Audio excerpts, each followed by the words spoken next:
Bwana, ligi kuu ya NBC Tanzania bara imeshaweza kutamatika na bingwa ni klabu ya wananchi Young Africa. Hivi sasa kinachosubiriwa ni siku ya kesho, paredi la ubingwa. Paredi hilo ambalo litaanzia viunga vya Ilala pale Karume, litapita mitaa mbalimbali la jiji la Dar es Salaam ikiwepo Msimbazi, na wao wenyewe kama Yanga wameweza kuidedicate kwamba hiyo DJ ni Z, maana yake ni Mohamed Hussein Zimbwe Junior. Lakini kabla ya Young Africa kutangazwa kuwa mabingwa, unafahamu kwamba kuna michezo mbalimbali iliweza kuchezwa.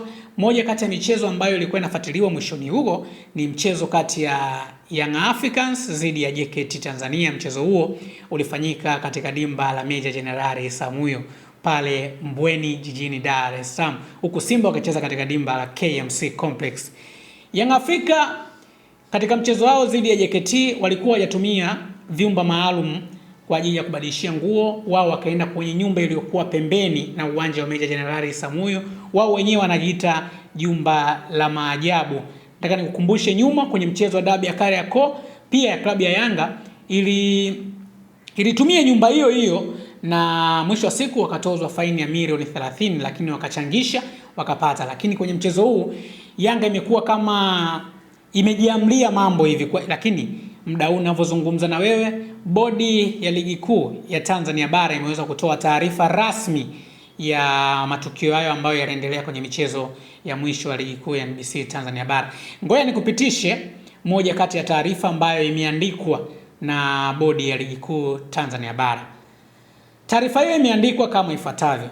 Taarifa kutoka bodi ya ligi kuu Tanzania chini ya kamati ya uendeshaji wa usimamizi wa ligi kuu Tanzania bara TPLB katika kikao chake cha Julai 2 mwaka 2026 ilipitia mwenendo wa matukio mbalimbali ya ligi kuu na kufanya maamuzi yafuatayo. Mechi namba 233 JKT Tanzania dhidi ya Young Africans.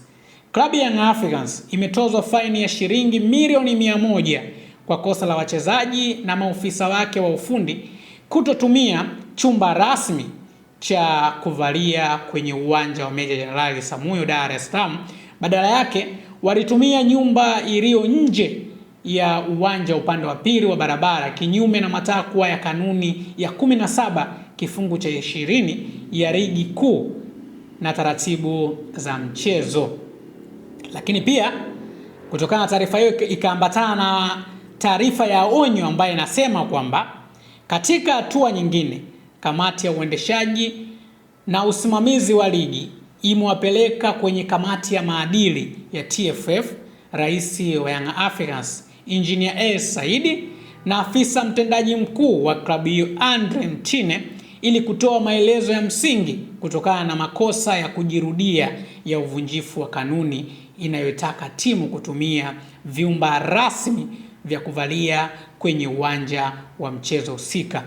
Klabu Young Africans mwezi Mei mwaka 2026 ilitozwa faini ya shilingi milioni 30 kwa kosa mfanano wa hili la kutotumia vyumba rasmi vya kuvalia kwenye uwanja wa mchezo, na badala yake walitumia nyumba iliyo nje wa uwanja. Kwa hiyo ni taarifa kuhusiana na mchezo kati ya JKT Tanzania dhidi ya klabu ya wananchi Young Africa, kwamba klabu hiyo imetozwa faini ya shilingi milioni 100, lakini viongozi wakubwa ikiwepo Engineer S ambaye ni rais pamoja na CEO ambaye ni mtendaji mkuu wa klabu hiyo kupelekwa kwenye kamati ya maadili ya TFF.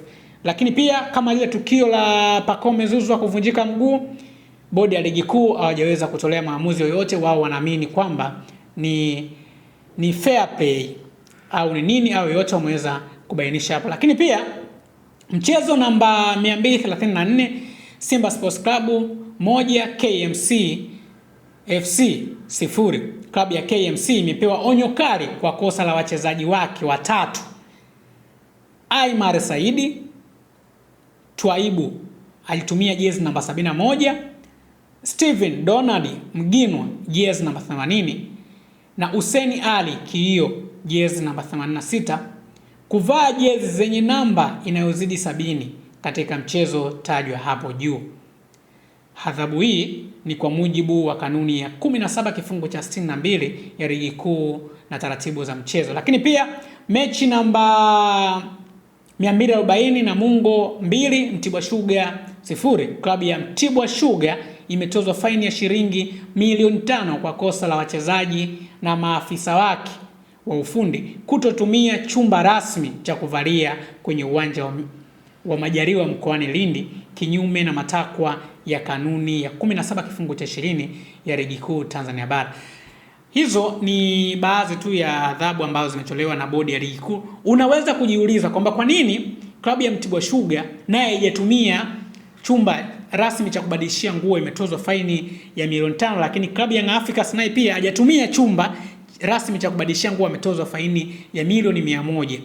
Inafikirisha kidogo, lakini bila shaka bodi ya ligi wameangalia kwamba klabu ya Young Africans imejirudia kwa matukio kama haya, kwa sababu kama tarehe mwezi Mei ulitumia hivyo, wao wamechukulia kama dharau, moja kwa moja wakaamua kuitoza faini ya milioni 100. Unaweza kutuandikia komenti yako hapo chini juu ya haya matukio. Nafikiri klabu ya Young Africans ilipaswa kutozwa faini, ama faini ambayo imetoswa ni ndogo, wangeongezewa hata ukatwa alama 3. Hapo nilikuwa natania tu. Bila shaka wananchi wanafahamu namna gani wanavyoweza kuwa perpendicular na timu yao, na ukisoma comment nyingi ambazo zimeweza kujieleza kwenye post hiyo ambayo imeweza kupostiwa na bodi ya ligi, wananchi wanataka mkeka. Wao wanasema tuwekeeni mkeka, sisi tutachangia. Kwa hiyo ngoja tusubiri kama Young Africans wanatoa utaratibu wa kuchangia, hayo yote yako juu yao. Hii ni Dost Media, mimi naitwa Maunga Junior. Usisahau kusubscribe, kushare, kulike pamoja na ucomment. Kikubwa zaidi, tukutane kesho kwenye paredi la wananchi kuanzia saa 3. Dost Media utakuwa pale kukuletea update na matukio mbalimbali ambayo yatakayokuwa yanajitokeza. Bye bye.